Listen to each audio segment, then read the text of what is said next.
Performant en Afrique centrale, le port autonome de Douala travaille à son accroissement. Un prêt de 93 milliards de francs CFA a récemment été accordé par Afreximbank pour l'extension de cette plateforme portuaire de la capitale économique du Cameroun. Et reprise de l'économie ghanéenne au premier trimestre 2024. Une croissance de 4,7% en glissement annuel a été enregistrée au début de cette année. C'est presque un point de plus qu'un an auparavant. Une performance notamment portée par le secteur industriel. En 2024, le président Cyril Ramaphosa a prêté serment pour un second mandat de 5 ans à la tête de l'Afrique du Sud. Il a ainsi ouvert l'ère de la 7e administration démocratique dans le pays d'Afrique australe. Durant sa précédente mandature, le président Ramaphosa a axé son action sur l'amélioration de l'accès aux services sociaux de base. Désormais, il porte son engagement sur l'équité, la transformation économique et le renouvellement démocratique. C'est un moment d'une importance fondamentale dans la vie de notre nation.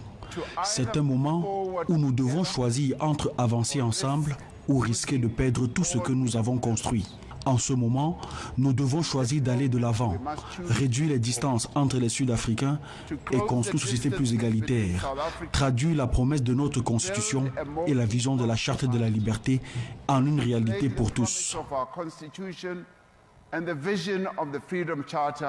30 ans après la première élection démocratique et l'arrivée au pouvoir du président Nelson Mandela, le pays sera dirigé par un gouvernement d'union nationale pour la seconde fois de son histoire. Après son investiture, le président Cyril Ramaphosa devrait désigner un gouvernement qui inclura les nouveaux alliés de son parti, le Congrès national africain ANC, issu principalement du parti d'opposition Alliance démocratique. La coalition, qui compose 68% du Parlement, aura pour principal défi le relèvement de l'économie marqué par un taux de chômage des jeunes de 45,5% et une inflation évaluée à plus de 5%.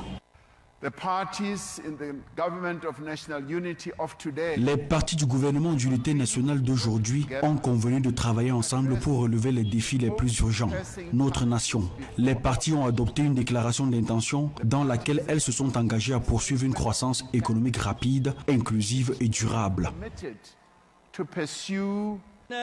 Le président Cyril Ramaphosa a annoncé la tenue prochaine d'un dialogue national inclusif. Il s'agit pour le chef d'État d'accroître la participation de l'ensemble de près de 60 millions de Sud-Africains au processus de développement de la nation arc-en-ciel.